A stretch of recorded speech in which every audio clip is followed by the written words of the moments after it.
Queremos que el día lunes se regularice la situación, el problema.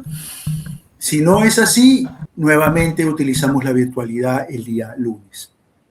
Ya voy a coordinar eso seguramente con los coordinadores, con Julio Alonso, en el transcurso de esta semana. Seguramente se sepa si se soluciona el problema el domingo, el sábado, qué sé yo. Pero ojo, si no hay otra vez presencialidad, el instrumento sigue siendo la virtualidad. Punto 1. Punto 2, el examen. Ayer le comentaba a los coordinadores que va a ser el día viernes para justamente tener cierta holgura y tener una clase adicional que sería la clase del lunes. Entonces ustedes irían al examen con todo lo que ya les he venido dictando en todo este tiempo que nos conocemos, más la clase del día lunes, sea esa presencial o sea esta virtual. Hasta ahí entraría el examen del día viernes. Punto 2. Punto 3. Me han estado preguntando también los coordinadores, y entiendo yo que algunos de ustedes o todos, cómo es el examen en el sentido si va a haber un control de lectura.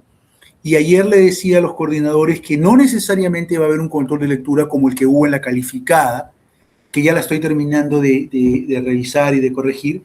Ya no voy a poner según Aguirre tal, no, pero sí es obligación de ustedes que puedan revisar los materiales que nosotros desarrollamos en clase. Es decir, al final de cada clase que yo doy hay una lámina de lecturas, que son lecturas que yo he utilizado de alguna u otra manera para preparar la clase, que me parecen interesantes, pero eso no quita que ustedes puedan revisar otras lecturas, obviamente asociadas al curso. Por ejemplo, en la práctica calificada, que ya la estoy terminando de calificar, de revisar, encontró que algunos alumnos, a la hora de explicar por qué es importante la organización industrial y demás, me mencionaban, por ejemplo, a Prepal, y me decían, según Prepal, la organización industrial trata de analizar, estudiar la estructura de los mercados, de las empresas, sobre todo aquellas que son de competencia imperfecta, bla, bla, bla. Ese comentario yo no lo dije en ningún momento, pero es totalmente válido, porque es parte de la lectura que cada uno de ustedes hace como parte de complementar las clases. Entonces, la idea es esa para el examen parcial. Yo no voy a preguntarle según Prepal o según Gibbons o según Fernández Vaca, pero obviamente con cualquiera de esos libros ustedes van a poder responder preguntas como cuál es la diferencia entre un monopolista discriminador de primer o de tercer grado, por qué, por ejemplo, Cournot maximiza cantidades y no precios, qué pasaría si Cournot maximizara precios, se podría o no se podría, cuál es la diferencia entre Cournot y Stackelberg, qué significa la colusión en un modelo de Cournot, qué sé yo. Entonces, cosas de ese tipo, repito, no requieren una lectura específica, sino cualquier libro de cabecera que a ustedes les parezca más amigable, más fácil de leer, lo pueden utilizar. Esa para la parte de teoría, ¿no? De preguntas, que van a haber seguramente unas 5, unas 6, igual, para maximizar el tiempo, seguramente haré que escojan 3, o máximo 4, quizás de 7 preguntas, o de 8, ya veré, pero siempre van a escoger una menos de la mitad, seguramente, para la parte de práctica, ¿no? De teoría. Y para la parte práctica, pues seguramente va a haber 2 o 3 ejercicios, como siempre, de A, B, C y D, para que ustedes puedan desarrollar lo que hemos visto hasta ahora.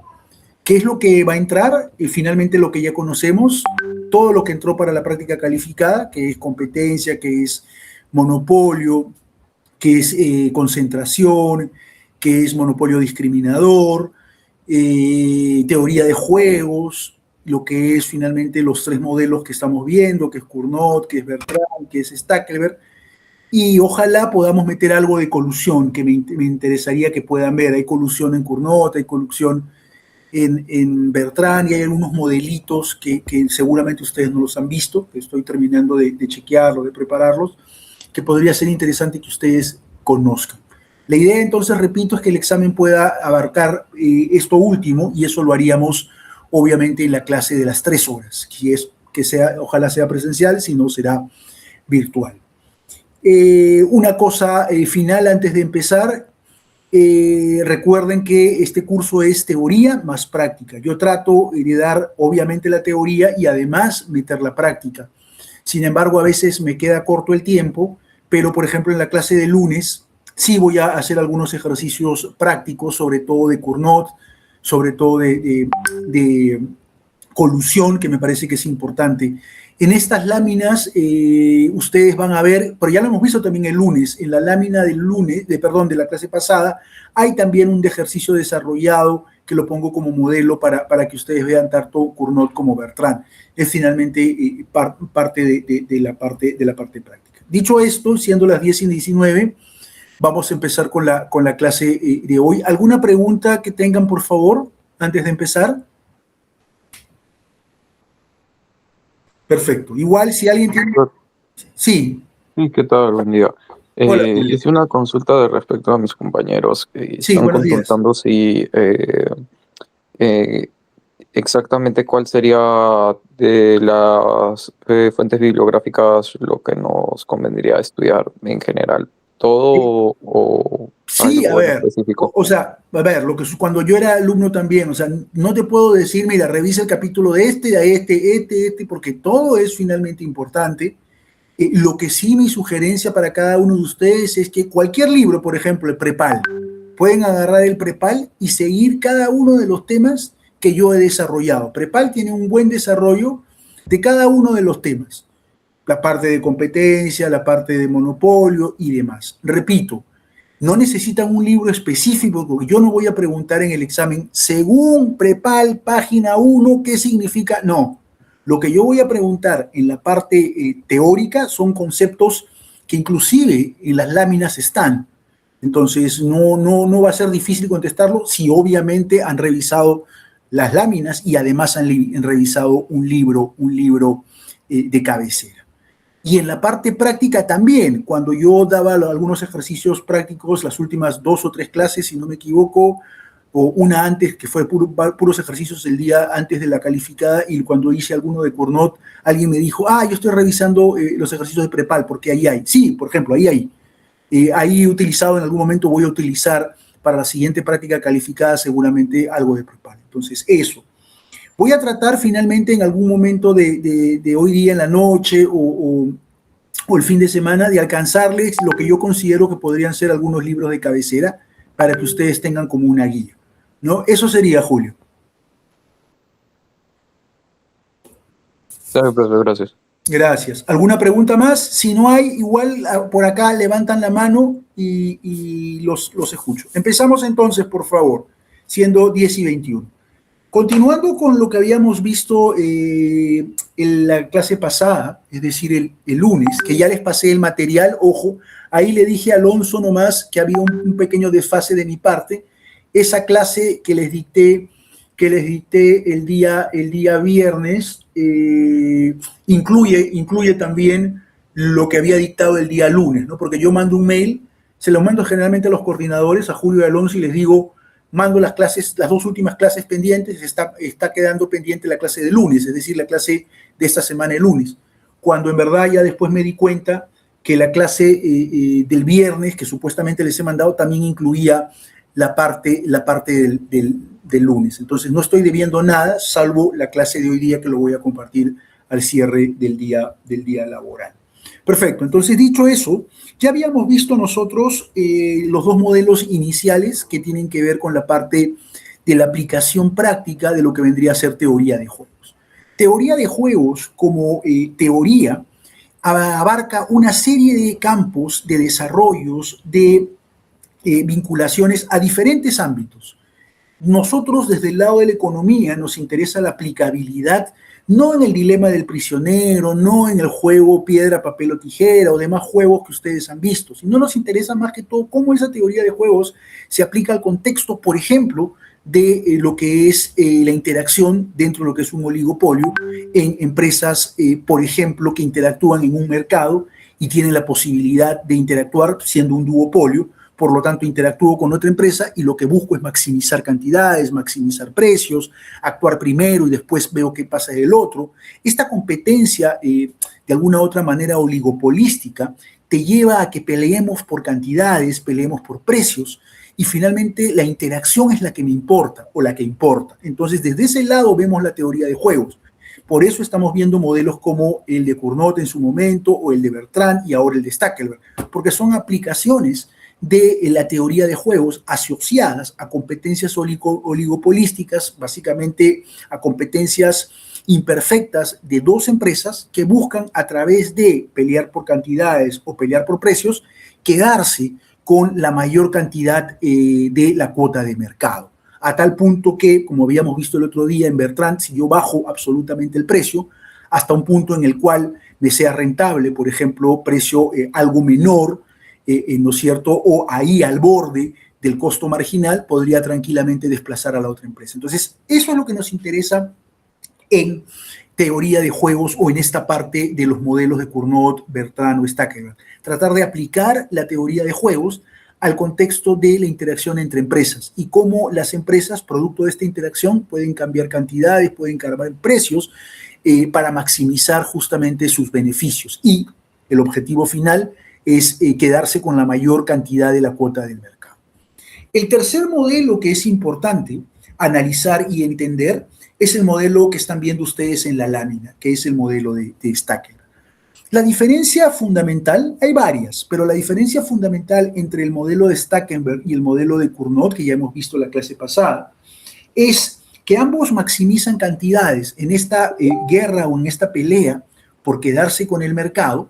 Finalmente, la competencia es quién establece qué cantidad en función a lo que establece la otra empresa, buscando cada una maximizar su propio beneficio. La diferencia con Cournot es que este es un juego ya no simultáneo, sino secuencial, es decir, se juega en momentos. Primero juega uno, después juega otro, y eso le da un plus adicional, un cambio muy importante a la teoría de juegos. Si ustedes recuerdan, en la última clase, es decir, en la clase de lunes, yo les explicaba que en el dilema del prisionero, cuando ambos jugadores tienen como estrategias confesar, confesar o no confesar, no confesar, en un juego simultáneo, cada uno de los jugadores, cada uno en este caso de los prisioneros, solamente tiene dos estrategias posibles, ¿no es cierto? Confesar, confesar o no confesar, no confesar, y obviamente las mixtas de cada una de ellas, confesar, no confesar y viceversa, no confesar, confesar. Pero sus estrategias son finalmente esas dos, ¿no es cierto? Y eso lo podíamos representar en un juego normal, en una matriz de doble entrada. Sin embargo, cuando uno establece el movimiento o el juego de manera ya no simultánea, entonces uno tiene una estrategia distinta. ¿Por qué? Porque para empezar, el jugador 2, que asumimos que juega después del jugador 1, ve el comportamiento del jugador 1. Por lo tanto, las estrategias del jugador 2, siguiendo el dilema del prisionero, ya no son solamente confesar o no confesar, sino es una combinación de sus propias estrategias, tomando en cuenta la estrategia del otro jugador. Entonces se abre un abanico de posibilidades que son los llamados subjuegos, en la cual habíamos visto que se abre básicamente en un eje o en una suerte de estructura de diagrama de árbol. Eso va a suceder ahora en el modelo de Stackelberg. En el modelo de Stackelberg, que es finalmente el enfrentamiento de dos empresas por quedarse en el mercado en función a cómo defino yo mi cantidad, maximizando mi propio beneficio de cada una de ellas, el cambio sutil pero importante es que se juega de manera ya no simultánea, repito, sino secuencial. Vamos a asumir que una empresa juega primero, la empresa 1, digámoslo así, y la empresa 2 juega segundo, ¿no es cierto? Pero obviamente en toda esa estrategia sigue sucediendo que todo el mundo tiene información hasta cierto punto, digámoslo así, completa, también perfecta, entonces cada uno sabe los pagos de cada uno. Sin embargo, por ejemplo, el jugador 2 tiene sus pagos, pero cuando el jugador 1 juega primero, ya sabe, ¿no es cierto?, qué estrategia ha utilizado el jugador 2, porque el jugador 1 juega primero, el jugador 2 juega segundo, pero en esta estrategia o cómo se resuelven estos juegos es de atrás hacia adelante. Eso lo hemos visto en un ejercicio de la clase pasada, el backward induction, si no me equivoco. Y esta en la traducción. Y esto es que el jugador 2 juega primero, sabiendo cuáles son sus pagos, y una vez que el jugador 2 juega primero, maximizando lo que es su equilibrio. En este caso no será un equilibrio de Nash, sino un equilibrio perfecto en sus juegos. El jugador 1 va a jugar, sabiendo qué va a hacer el jugador 2. Entonces, de esta manera es la interacción en este tipo de juegos. Nuevamente, estamos hablando de bienes homogéneos. ¿Por qué hablamos de bienes homogéneos? Porque me interesa que el bien sea consumido por los, valga la redundancia, por los consumidores. Y para que sea consumido por los consumidores, de alguna u otra manera tienen que comprarle a estas dos empresas, que son las únicas dos que producen el bien, no hay otra. Entonces, si por ejemplo la empresa 1 baja un poco el precio, todos van a querer comprar el producto de la empresa 1 y obviamente reducirá los beneficios de la empresa 2 y viceversa también. Entonces, ahí está el kit del asunto, cómo con un producto homogéneo y cómo enfrentándose por maximizar beneficios, utilizan las estrategias de interacción de teoría de juegos para maximizar sus beneficios tomando en cuenta el comportamiento del otro, ¿correcto? Eso es lo importante. Por eso aparecen, y lo vamos a ver en un ratito, las funciones de reacción que tengo que considerar, ¿no es cierto? En cada maximización de mi propio beneficio, yo considero la función de reacción de la otra empresa, porque finalmente lo que estoy haciendo es utilizar el equilibrio, digámoslo así, de cada una de las empresas, su mejor estrategia, que es el equilibrio de Nash, para utilizar y poder obtener mi mejor estrategia también. Ese es finalmente el equilibrio del juego. Cómo yo utilizo la mejor estrategia del otro para mi propio beneficio, de tal manera que la mejor estrategia del otro, que la meto en mi función de maximización, que se llama función de reacción, me permite a mí maximizar también mis propios beneficios. Entonces, esa es finalmente el kit del asunto en este tipo de juegos. A ver, movemos por favor, aquí está. Principales características que son similares al modelo de Cournot. Existe un número fijo de empresas en el mercado y estas tienen poder, ¿no es cierto? Generalmente nosotros trabajamos con un duopolio, es decir, con dos empresas, para que sea mucho más fácil la visualización en un diagrama de árbol, en una matriz de doble entrada, ¿no es cierto? Después, el producto es un bien homogéneo, es el mismo, pero yo explicaba, y las funciones de demanda son finalmente las mismas. Claro, tienen que ser las mismas porque nuevamente ambas empresas están ofertando un producto que es el mismo a consumidores. Por lo tanto, la demanda de todos estos consumidores tiene que ser la misma función de demanda, porque todos van a comprar en esa función que relaciona P por Q. Después, como lo hemos dicho, las empresas compiten por cantidades, es decir, compiten por la cuota de mercado. Y la novedad, a diferencia del Cournot que habíamos visto en la clase anterior, es que es un juego secuencial, ya no simultáneo. Por lo tanto, ahora, quien juega primero ve el comportamiento del que juega, obviamente, segundo. Y el que juega segundo, en este tipo de juegos, va a empezar de alguna u otra manera con la metodología de atrás hacia adelante. Entonces, el jugador 2 juega primero, elige. El jugador 1, dado que eligió y se asume que eligió sus mejores estrategias, el jugador 1 utiliza, tomando las mejores estrategias del jugador 2, sus mejores estrategias. Vamos a ver en un ratito con un ejercicio para que lo vean. Entonces, el corolario que siempre me interesa que quede claro con fuerza es el tema de cómo la temporalidad, cómo la secuencialidad va a marcar una decisión algo distinta a el modelo de Cournot que habíamos visto en la clase pasada. Lo típico de siempre, que siempre hemos visto desde que nos hemos conocido y que no va a cambiar, es la racionalidad de las empresas, buscan maximizar sus beneficios. La única novedad, que ya lo hemos visto en las últimas 3 clases, es que mi criterio o mi racionalidad para maximizar como empresa algo va a estar en función a cuál es la racionalidad o el criterio que ha utilizado otra empresa para maximizar eso mismo que está produciendo y que yo también lo produzco. Entonces, vamos a ver el equilibrio de Nash en el modelo de Stackelberg.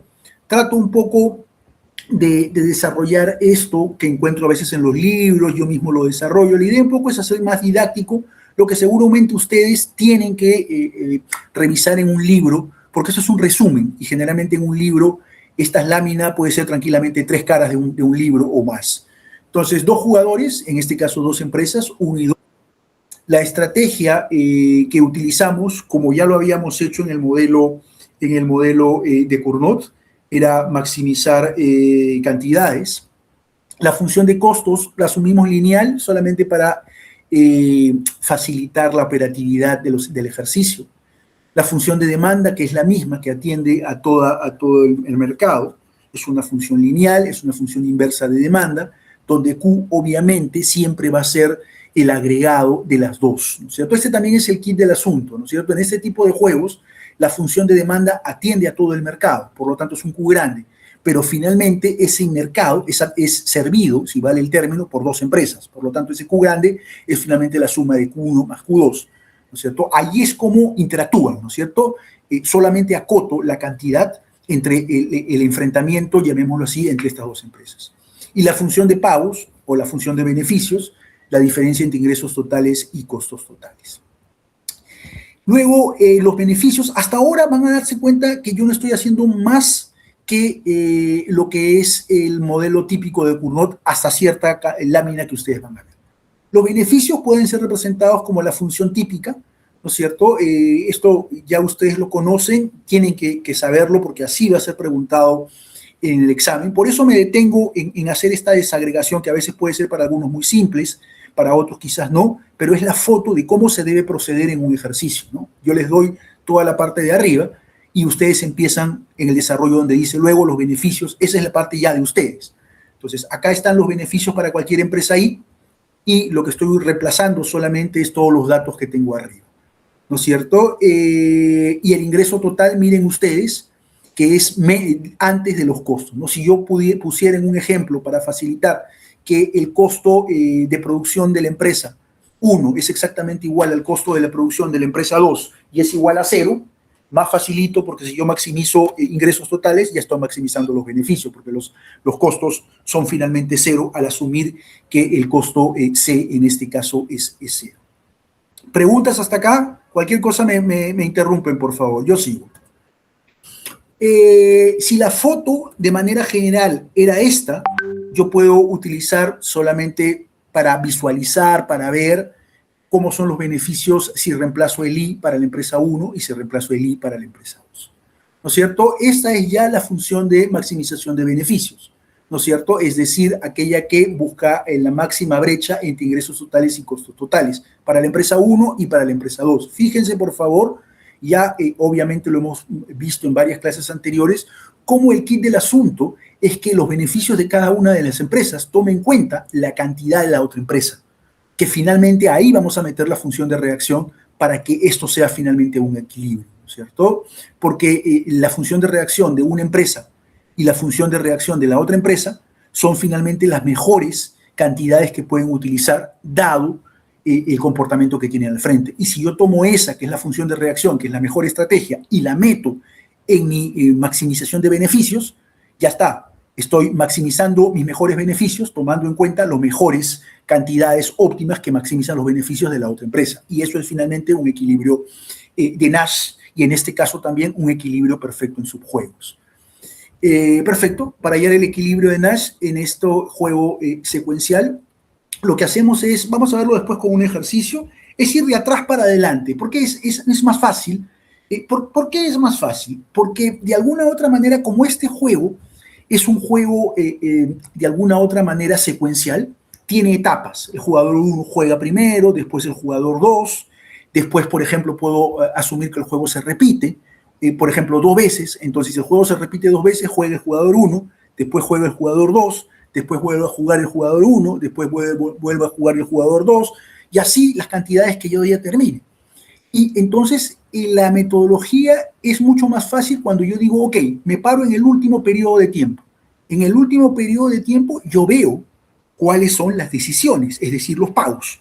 Y además sé que maximizando cada uno de los jugadores, en este caso el jugador 2 que juega después, que juega en el momento 2, en el último tiempo, va a maximizar su comportamiento. ¿Cuál? Buscando su equilibrio de Nash. Si yo encuentro en el juego 2, en el tiempo 2, el equilibrio de Nash, en el tiempo 2 regreso al tiempo 1. ¿Qué significa que regreso al tiempo 1? El jugador 1, que está al inicio del árbol, lo vamos a ver en un rato, ya ve la foto completa. No solamente sabe qué tiene que hacer, sino que además sabe qué tiene que hacer porque ya ha visto al final del árbol cuál es el comportamiento en el periodo final. Entonces, eso es importante, nuevamente, si son 2 periodos de tiempo, empezaría analizando el periodo 2 y obviamente si digo que el jugador 2 juega en el periodo 2 como último periodo de tiempo, analizaré el comportamiento del jugador 2. Finalmente, este comportamiento del jugador 2 me llevará a maximizar cada una de esas estrategias, buscando obtener el equilibrio perfecto en su juego, que va a ser finalmente un equilibrio de Nash.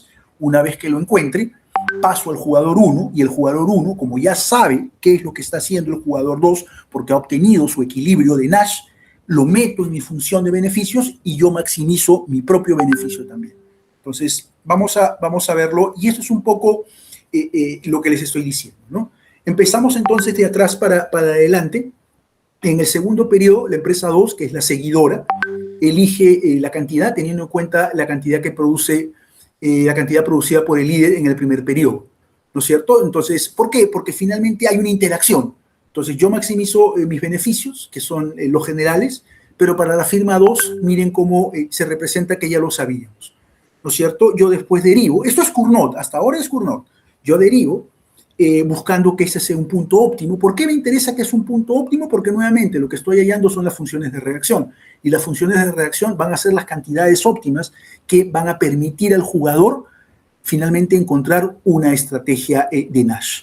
Entonces saco mis funciones de Cournot, que son las que ustedes ven ahí, ¿correcto? Y es lo que les digo, es la función de la mejor respuesta de la empresa 2 ante cualquier cantidad producida por la empresa 1 y viceversa también. ¿Qué pasa en el periodo 1, en la empresa líder? Hace exactamente lo mismo. Esto, y repito, es Cournot. Hace exactamente lo mismo, es decir, busca maximizar sus beneficios en esta función de beneficios que está ahí abajo, pero lo que va a tomar en cuenta, obviamente, es la función de reacción que ya se hizo, porque esto finalmente es el tiempo 2. En el tiempo 2 ya la empresa maximizó, ya tiene una función de reacción. Entonces, en el tiempo 1, o para la empresa en el periodo 1, la meto en la función Q, utilizando mi función de reacción. Acá estoy asumiendo solamente una cosa simple, que es que los costos son iguales. Van a ver para qué sucede eso ahorita. ¿Correcto? Y entonces, luego opero, ¿no es cierto? Metiendo los datos de la función en cada uno de ellos. Miren que ahora estoy metiendo la función de reacción de la empresa 2 en la optimización que hace la empresa 1, y eso ya me permite obtener la cantidad óptima de Stackelberg, ¿no es cierto? Como es un juego secuencial, la técnica es el backward induction, es decir, mirar de la última etapa hacia la etapa primera, y en la etapa última sé cómo elige el consumidor, en este caso, perdón, la empresa, maximizando y viendo si hay un equilibrio de Nash, es decir, encontrando si hay una estrategia que domina a cualquier otra estrategia.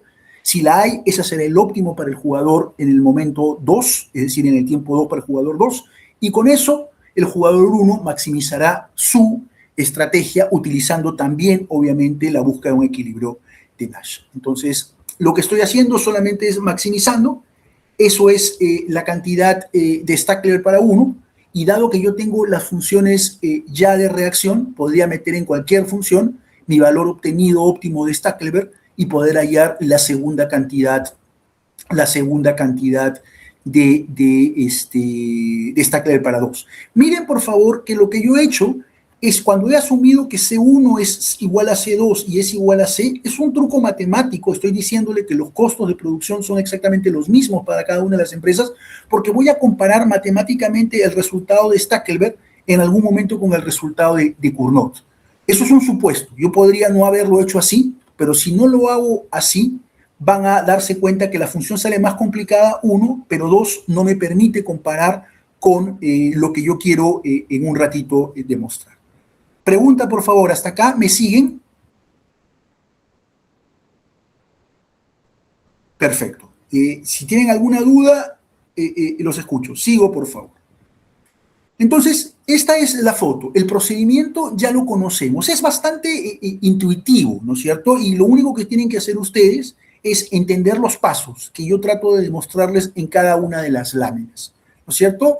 Identificar los beneficios. Una vez que identifican los beneficios, establecer cuál es el juego, si es juego simultáneo o juego secuencial, si es un juego de alguna otra manera que se juega de manera secuencial, entonces trabajo de esta manera y utilizo o encuentro las funciones de reacción y la meto en la función del otro para poder maximizar. Entonces, miren acá un poco la foto. Por eso he querido hacer de esta manera el ejercicio. En Cournot nosotros habíamos identificado también con C1 y C2. Entonces, un poco la foto, ¿no es cierto? La foto entre Cournot y Stackelberg te dice que de alguna otra manera la cantidad de Stackelberg obtenida es mayor que la cantidad de Cournot y de alguna otra manera la cantidad en el caso del jugador 1 y en el caso del jugador 2 va a ser menor. Además, las cantidades agregadas son mayores en Stackelberg que en Cournot y el precio es un poco menor en Stackelberg que en Cournot. ¿Qué quiero decir con esto? Lo que quiero decir con esto es que si esto es un mercado y están interactuando las empresas en cantidades, pueden interactuar, repito, buscando quedarse con la cuota de mercado compitiendo en cantidades, como es Cournot o es Stackelberg, o pueden competir en precios, como es Bertrand. En este caso, si compito quedándome con la mayor cuota de mercado en cantidades y se juega de manera secuencial, no simultánea, existe la posibilidad que Stackelberg tenga un cierto comportamiento que sea más beneficioso para el propio consumidor que lo que era Cournot. Es decir, la propia secuencialidad, la propia decisión que tiene una empresa al ver cómo juega el otro, tiene cierta capacidad de poder flexibilizar algo las cantidades y hacer hasta cierto punto un modelo algo más cercano a lo que podría ser un mercado de competencia perfecto, porque miren que las cantidades son menores, la de Stackelberg comparado con Cournot. Entonces, es un poco como que el modelo de Stackelberg, dado que es un modelo secuencial, es un modelo en el cual uno juega primero y juega después el otro, esa interacción hace que el jugador ve el mejor comportamiento del otro jugador y en función a ese mejor comportamiento optimizo yo. Pero ese proceso de juego de alguna u otra manera no simultáneo, sino secuencial, hace que de alguna u otra manera el proceso de optimización, digámoslo así, doble, hace que de alguna u otra manera el mercado actúe de manera mucho más o un poquito más eficiente que lo que sucedía cuando la maximización era de alguna u otra manera no secuencial, sino simultánea como era en Cournot. ¿Preguntas hasta acá? Perfecto. Algunos datos importantes que les he dicho, ¿no? ¿Cuál es el kit? Y lo pueden leer ahí. ¿Cuál es el kit del asunto acá? Y lo había mencionado hace un momento. El kit del asunto está en la secuencialidad, en cómo una empresa ve el comportamiento de la otra y en función a esa decisión actúa, buscando obviamente su máximo beneficio, dado el beneficio que ya utilizó la otra empresa. Eso es el kit del asunto. Y en ese kit del asunto, algo que es fundamental es cómo están los costos enfrentados. Porque recuerden que cada una de las empresas tienen costos de producción diferentes, que hacen finalmente que el costo total sea CDI por QDI. Entonces, el valor agregado no solamente es la secuencialidad en el juego, sino cómo cada una de las empresas tiene un costo distinto. Porque si una empresa tiene un costo menor que otro, significa que es mucho más eficiente que la otra. Y entonces eso lo veíamos también en Bertrand. Si yo tengo un costo menor que otro, tengo la posibilidad de ajustar o cantidad o precio un poquito mejor que la de la otra empresa porque soy más eficiente en mis costos y eso me va a dar la posibilidad de seguramente reducir algo el precio o reducir algo la cantidad. Por lo tanto, eso me va a dar finalmente o me va a repercutir en mayores cantidades de beneficios. Entonces, el bullet 1 es más o menos eso. El modelo de Stackelberg es generalmente más eficiente que el modelo Cournot cuando las empresas tienen costos similares. Nuevamente, si asumimos que C1 es igual a C2 en Cournot y asumimos que C1 y C2 es igual en Stackelberg, estamos diciendo que la empresa será mucho más eficiente en Stackelberg que en Cournot. Nuevamente, porque el ser más eficiente como empresa te permite, en este caso, tener una estrategia, dado que son juegos no simultáneos sino secuenciales, un mejor ajuste de tu precio en relación al costo marginal. Luego, en el bullet número 2, nuevamente lo que mencionaba, si eso es así, Si yo soy más óptimo, dado esta diferencia de costos, siendo Stackelberg que Cournot, eso va a repercutir en el tema del beneficio, y lo hemos visto asociado a precios menores o cantidad mayor que yo ofrezco, ¿no es cierto? Miren, por favor, que el problema de un monopolista era finalmente que el precio era muy alto y la cantidad era muy poca. Si yo puedo flexibilizar hasta cierto punto eso, estoy bien, ¿no? Y acá de alguna otra manera logro hacerlo. No completamente, pero sí logro hacerlo jugando de esta manera. Ahora, ¿qué pasa si los costos son diferentes? ¿No es cierto? Si la empresa líder, que tiene menores costos, puede aprovechar. O sea, acá el punto es, como lo dije, la diferencia de costos. Si la empresa líder es mucho más eficiente que la empresa 2, cuando ve el juego completo, va a aprovechar esa menor o esa mayor eficiencia para poder cobrar un precio o una cantidad, en este caso, que permita quedarse con la mayor cantidad del mercado cuando le toca jugar, ¿no es cierto? ¿Y qué pasa? Vamos a verlo después con un ejercicio, pero ¿qué pasa si es al revés? Si la empresa 2 es la seguidora, es mucho más eficiente, ¿no? Si la empresa 2 es mucho más eficiente, entonces la empresa 1 pierde su capacidad de ser líder. ¿Pero qué significa que la empresa pierde su capacidad de ser líder? Recuerden que el jugar primero o el jugar segundo no es algo gratis. El jugar en este juego como jugador 2, ¿no es cierto? O el jugar como jugador 1 te da la foto completa. O sea, si el jugador 2 juega primero en este backward induction, mirar hacia atrás, y después juega el jugador 1 ya sabe qué eligió, dado que han jugado primero por esta metodología que estamos diciendo de atrás para adelante. Entonces, juega el jugador 2, busca su máxima estrategia, su mejor estrategia, que es un equilibrio finalmente de Nash, o un equilibrio en este caso perfecto en sus juegos, porque acá van a haber equilibrios perfectos en sus juegos. Veo cómo juego, yo soy jugador 1, y si mis costos son menores, cuando yo ya vi el comportamiento del jugador 2, voy a optimizar.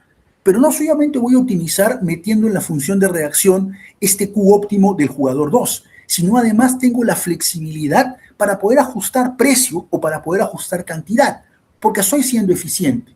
Pero si eso no sucede, es decir, si el jugador 1 que juega, digámoslo así, primero, no es eficiente, cuando quiera ajustar el óptimo, dado que ya jugó el jugador 2, su margen para poder ajustar precio o cantidad es menor. ¿Por qué? Porque finalmente el costo menor no lo tiene la empresa 1, sino lo tiene la empresa 2. Y eso puede hacer que la empresa 1, cuando los precios son diferentes, uno sea más eficiente que otro, en este caso la empresa 2 tenga menores costos, puede hacer que finalmente la empresa 2 tenga una mejor capacidad de ajuste y la empresa 1 pierda finalmente su poder de mercado. Eso en algún momento vamos a verlo con un ejercicio para que quede más claro, pero el kit del asunto en este tipo de enfrentamientos es el poder de mercado, y el poder de mercado está asociado a dos cosas. Primero, como yo tengo mayor o menor poder de mercado. Segundo, ese poder de mercado está asociado a cómo afecto o varío, por ejemplo, los precios. Pero en tercer lugar, esa variación o cambio en precios o esa variación o cambio en cantidades está asociada a cuán eficiente puedo ser yo. Si soy más eficiente que otra empresa, es decir, mis costos son menores, me da mayor margen para poder desviarme, recuerden, de la cuota precio mayor que... ¿Preguntas hasta acá? Lo que viene acá creo que es un ejercicio para que quede más claro esta parte. A ver. Esto es una foto que lo encontré en un libro, que es un poco cómo es que se vinculan ambos mercados, ¿no? Monopolio, en verdad Cournot, en verdad Stackelberg, en verdad el mercado de competencia perfecta. Ahí los pueden ver.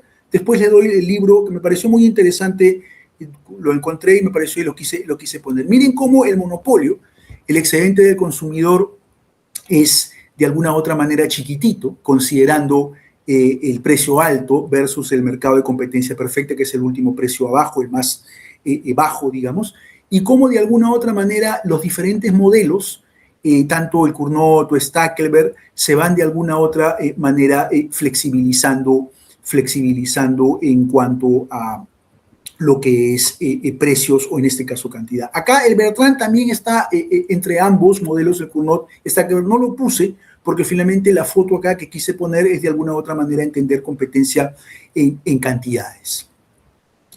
¿Qué me dice? Acá yo podría sacar tranquilamente una pregunta para una práctica por un examen, ¿no es cierto? Que de alguna u otra manera me expliquen o me logren mostrar, no necesariamente matemáticamente, sino intuitivamente, por qué, por ejemplo, el modelo de Stackelberg tiene de alguna u otra manera una ventaja considerable en relación, por ejemplo, al modelo de monopolio, ¿no es cierto? Y la respuesta nuevamente es simple, ¿no es cierto? Es mucho más, el modelo de Stackelberg es mucho más flexible o es mejor en términos de beneficio que el monopolista, no solamente porque la cantidad es mayor o el precio es menor, sino porque la interacción en este tipo de juegos, que son finalmente duopolios, hace que mi comportamiento a la hora de maximizar mi beneficio tome en cuenta el beneficio del otro. Entonces, hasta cierto punto es una competencia, pero del tipo imperfecta. Es imperfecta porque el precio no es igual al costo marginal, sino el precio es mayor. Entonces, a diferencia de un monopolista que no comparaba con absolutamente nadie, acá sí tengo que comparar. Tengo que comparar porque como no soy un monopolista, tengo que de alguna u otra manera buscar la manera dentro de mi poder de mercado, que no es absoluto con el monopolio, tengo que buscar aprovechar el máximo posible. Pero para aprovechar lo máximo posible, tengo que tomar en cuenta el comportamiento de la otra empresa, que tampoco es un monopolio, pero tiene alto poder de mercado. Entonces, más o menos por ahí es la respuesta. Si me responden así, para mí está perfecto. Esa es la idea. Entonces, así son las preguntas, chicos, que yo puedo hacer. No necesariamente en la parte teórica voy a pedirles desarrollo matemático, pero sí la intuición, ¿no es cierto? La intuición es esta que les he explicado. ¿Preguntas hasta acá, por favor? Bien. Esto ya les había explicado en algún momento, creo que empecé la última clase del lunes con ejemplos de lo que era Cournot, de lo que eran ejemplos que eran Bertrand, ¿no es cierto? Y esto es mucho más real. Enfrentamiento por cantidades como Boeing y Airbus, de alguna otra manera enfrentamientos mercados de gasolina, también habíamos visto. Esto es un poco la situación real de lo que sucede en casos de monopolios de Cournot y de Bertrand. Les he mandado, si no me equivoco, a que lean. Acá les había puesto, si no es en esta, en la lámina anterior, y si no, lo voy a poner acá. Quiero que lean, no necesariamente para el parcial, ojo, pero sí se los voy a tomar seguramente para una calificada. Hay una aplicación de este tipo de enfrentamientos para el caso peruano que me parece interesante. Lo voy a buscar y se los voy a poner cuando comparta esta lámina para que esté pueda poner acá y ustedes lo lean. Lo que trato de hacer es, de alguna u otra manera, que no es fácil, pero trato de hacerlo, es las clases hacer tres cosas, ¿no? Primero, la parte de la teoría, que me parece fundamental. Dos, la parte de la práctica, que trato de, con estos ejercicios, o poner un poco la intuición, les quede a ustedes claro. Y tres, en la medida de lo posible, tratar de vincularlo a algo de la realidad que pueda estar sucediendo en el Perú. ¿Preguntas hasta acá, por favor? Bien, qué hora es? Van a ser una hora. Pregunta, ¿ustedes cuando tienen clases virtuales, se les da un break o van de largo nomás? Ustedes me dicen. Un break. Díganos, no, profesor. ¿Perdón? No escuché. ¿Qué dijo? ¿Alguien dijo break? ¿Otro dijo que siga? Normalmente sí dan un descanso. Ya, Depende de usted. perfecto. No, está bien. La idea es que también puedan pararse, tomar agua, qué sé yo. Ya, descansamos, por favor, aunque sea hasta las 11:15. Perdón, hasta las 11:05. Son las 10:57. Hasta las 11:05 que regreso, por favor. Pueden descansar un ratito. Gracias.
Chicos, 11:10, empezamos, por favor. Un minuto más para ir ganando tiempo, por favor. Entonces, un minuto más, empezamos. Gracias.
Bien, chicos, empezamos entonces, por favor, siendo ya 11:10, para seguramente terminar 11:50, un poquito por ahí, y que ustedes tengan cierta holgura, quizás tienen clases adicionales después de esto.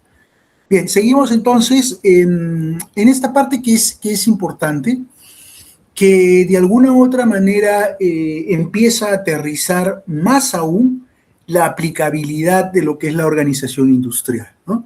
Si ustedes se dan cuenta, de alguna u otra manera empezamos el curso con competencia perfecta, pero solamente como un referente, ¿no es cierto? Porque en competencia perfecta no hay mucho que uno pueda hacer en términos de la aplicabilidad, ¿no es cierto? Porque es un modelo más teórico que práctico. Después pasamos al otro extremo, que era el monopolio, donde sí hay ya una aplicabilidad, porque en la vida real sucede casos de monopolio, y donde el poder de mercado, entendido como la diferencia entre el precio y el costo marginal, tiene una importancia fundamental asociada a lo que es la pérdida de eficiencia social. Después de eso, hemos pasado ya a analizar lo que es la interacción, ¿no es cierto?, entre determinados grupos de empresas. Y ahí hemos entrado a analizar justamente la teoría de juegos como un insumo para entender justamente el comportamiento de las empresas en modelos que son mucho más interesantes, como el Cournot, como el Bertrand, como el Stackelberg. Pero todos estos modelos en lo que se llama competencia oligopolística son modelos que de alguna u otra manera buscan el comportamiento de cada uno de ellos de manera, digámoslo así, independiente. Es decir, la empresa 1 busca maximizar su propio beneficio y para eso toma en cuenta el comportamiento de la otra empresa, lo mete, en el caso de Cournot, en las funciones de beneficios, utilizando las funciones de reacción, y en función a eso saca la maximización de beneficios de ella como empresa, tomando en cuenta la mejor cantidad óptima de la otra empresa. Y así pasa cuando hay una competencia en precios, cuando se juega de manera secuencial como en Stackelberg también. Pero en ningún momento nosotros hemos analizado o hemos dicho qué pasa si es que las empresas, en vez de jugar una estrategia, deciden jugar otra estrategia, porque se ponen de acuerdo en que quieren jugar otra estrategia. Eso no lo hemos visto, eso recién lo vamos a ver ahora, y de alguna u otra manera la teoría es vasta sobre este tema. Hablan de colusión, hablan de carteles, y la teoría acá es bastante. Y cuando me refiero bastante es porque no existe un benchmark comparativo, es decir, un punto de partida, sino que cada economista teórico o de que desarrolla la teoría económica plantea modelos para tratar de entender qué es lo que pasa si dos empresas en Cournot, dos empresas en Bertrand, sobre todo, o en Stackelberg también, pero es más común las dos primeras, se coluden, ¿no es cierto? ¿Qué es lo que pasaría?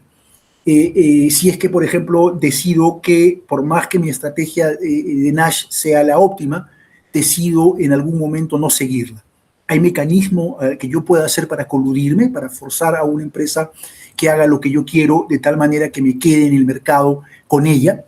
y me reparta la cuota del mercado. Es decir, en buena cuenta, si inicialmente con competencia de Cournot, por decir algo, nos repartíamos el mercado, por decir algo, no sé, 30-70, hay forma de que quieran competir con el mercado y coludirse o formar un cartel de dos empresas en una sola empresa, de tal manera que me quede con el mercado, no sé, en 50-50.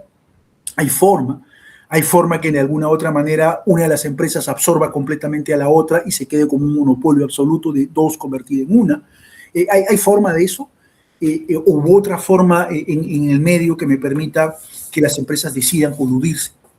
Y la pregunta es más profunda aún, porque hay modelos en los cuales tratan de analizar, ok, si yo escogí en los juegos de alguna otra manera como Cournot o Bertrand o Stackelberg, cantidades que son óptimas en el sentido de Nash, más que en el sentido de Pareto, en el sentido de Nash, ¿no es cierto? Porque estamos hablando de estrategias y de maximizar mi propio bienestar, no necesariamente el bienestar social. La pregunta es, ¿puedo forzar como un planificador social o como alguien para que se escoja una opción que no sea necesariamente el equilibrio de Nash?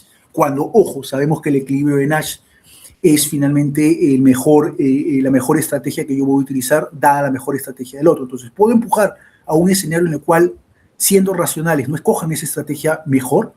Eso lo vamos a ver en esta clase y parcialmente, espero yo, en la clase del lunes. Entonces, esto es lo que se llama colusión. Repito, conforme vayamos empezando o avanzando, perdón, el curso, se dan cuenta que no van a encontrar necesariamente un libro de benchmark, ¿no?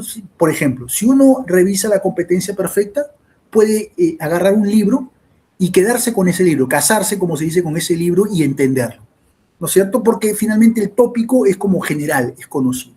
Si uno agarra y revisa o estudia el monopolio también, puede revisar el monopolio, agarrar un libro, el que más le guste, y poder casarse con el libro, entender y seguirlo, ¿no es cierto? Leer las 40 páginas del curso, de ese tema, y lo entiende y perfecto, y quizás no necesita mirar otro libro. Igual pasa cuando uno agarra teoría de juegos, por ejemplo. Puede encontrar un libro que es más o menos bueno, que le gusta, y entenderlo. El problema está que cuando uno va a la aplicabilidad, por ejemplo, de teoría de juegos para entender modelos de Cournot, o modelos de Bertrand, o modelos de Stackelberg, ya no hay un libro necesariamente base, porque cada autor trata de ver ciertos modelos, cómo estos modelos explican maximización de cantidades o maximización de precios o juegos secuenciales. Y esto se complica aún más cuando analizamos la colusión, porque en la colusión tratamos de desviarnos de los equilibrios potencialmente posibles de Nash o los equilibrios perfectos en sus juegos y ver qué es lo que pasa si empujo a cada una de las empresas a que no escoja lo racionalmente óptimo, que sería el equilibrio de Nash. Entonces, acá ya no hay necesariamente un libro de cabecera. Hay autores que presentan ciertos modelos, hay otros autores que presentan otros modelos, hay algunos autores que complejizan mucho más el modelo que otro. Entonces, la idea un poco es tratar de entender la situación, pisando más o menos un terreno de alguna otra manera hasta cierto punto interesante, y que a ustedes como alumnos les motive a no solamente entender, sino además poder en algún momento profundizar con diversos modelos que vamos a ver acá. Lo que yo voy a hacer es tratar de mostrar dos modelos que a mí me gustaron, que muestran para mí de la mejor manera posible cómo es que podría darse la colusión en estos casos, ¿no? Uno es el modelo de Cournot, otro es el modelo de Bertrand, y también vamos a meter algo del modelo de Stackelberg, pero seguramente no en esta clase, sino en la clase ya siguiente. Entonces, empecemos con un poco de teoría y después acá vamos a ver un ejercicio práctico. Empecemos, por favor. Un texto para que ustedes entiendan y lo tengan como una suerte de referente o de benchmark. Y es un poco lo que les he dicho, ¿no? Hasta ahora hemos analizado el comportamiento estratégico de empresas, básicamente oligopolios, más precisamente duopolios. Bajo la competencia oligopolística pueden haber competencia en cantidades o competencia en precios o comportamientos simultáneos, como era el caso de alguna otra manera de Cournot, o secuenciales, como el caso de Stackelberg. Sin embargo, cada uno de estos comportamientos genera externalidades, ¿no es cierto? Nuevamente, cuando hay un comportamiento en el cual las empresas pelean por cantidades, lo que están haciendo es peleando por quedarse con la mayor cuota de mercado. Pero en la medida que yo aumente mi precio, o yo baje mi precio, o yo aumente mi cantidad, o baje mi cantidad, o juegue primero y después el otro juegue, en la búsqueda de mi propio beneficio, yo estoy de alguna u otra manera afectando a la otra empresa. Son solamente dos empresas que compiten. Mis acciones en mi propio beneficio van a repercutir de alguna u otra manera también en el perjuicio de la otra empresa. Porque si yo, al bajar mi precio, me quedo con la gran parte del mercado, ¿qué es lo que va a pasar con la otra empresa? Prácticamente va a vender menos. Entonces va a tener que tener una reacción. Pero ya de por sí, mi comportamiento, no solamente buscando mi propio beneficio, me maximiza mis beneficios, tomando el mejor comportamiento del otro, sino de alguna u otra manera también perjudica a la otra empresa mi propio comportamiento. Esos son finalmente, como todos sabemos, externalidades. La pregunta finalmente es, ¿cómo esas externalidades, estos perjuicios que pueden afectar a las empresas asociadas al comportamiento óptimo que busca cada una, los puedo internalizar? Los puedo meter de alguna otra manera, de tal manera que no existan externalidades. Léanse que no existan perjuicios a la hora de competir en esta competencia imperfecta o competencia oligopolística. Eso finalmente es la colusión. Buscar que de alguna u otra manera las empresas se coludan para maximizar como un paquete completo, como un todo completo, cantidades, precios, y de tal manera que ambas tengan un mecanismo de ganar y ganar, ¿no es cierto? Y no necesariamente, como está sucediendo hasta ahora, una suerte de ganar-perder en algunos casos, ¿no es cierto? Entonces, la idea finalmente de la colusión o de coludirme con otra empresa es lo que está puesto ahí en negrito, ¿no? La idea de buscar mecanismos para que las empresas no compitan, como estaban haciéndolo hasta hace poco, ¿no es cierto? De tal manera de que puedan aumentar los beneficios de todos. ¿Cómo sucede esto? La idea es un poco analizar en qué estoy compitiendo. Compito en cantidades, compito en precios. Si compito en cantidades, ¿qué puedo fijar? ¿Qué puedo establecer? Si compito en precios, ¿qué puedo establecer? ¿Qué puedo fijar? ¿No es cierto?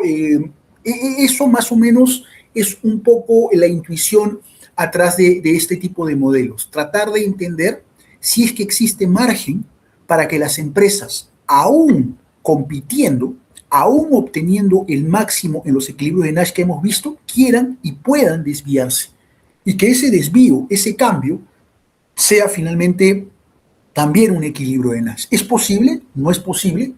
Ese es todo el kit del asunto, ¿no es cierto? ¿Es complejo? Es complejo, sí, porque finalmente hemos visto hasta hace 5 o 10 minutos atrás que todas las decisiones de las empresas en modelos como Cournot, en Stack, en Tran, te llevan a equilibrios de Nash, que son equilibrios que consideran la mejor estrategia del otro. Entonces la pregunta del millón es, si yo me voy a coludir, tendría que tener una estrategia o un equilibrio similar, es decir, un equilibrio de Nash que me permita o que me dé el incentivo para desviarme. Si no, no me voy a desviar, ¿no es cierto? Entonces, porque finalmente los equilibrios de Nash están asociados a estrategias que son dominantes.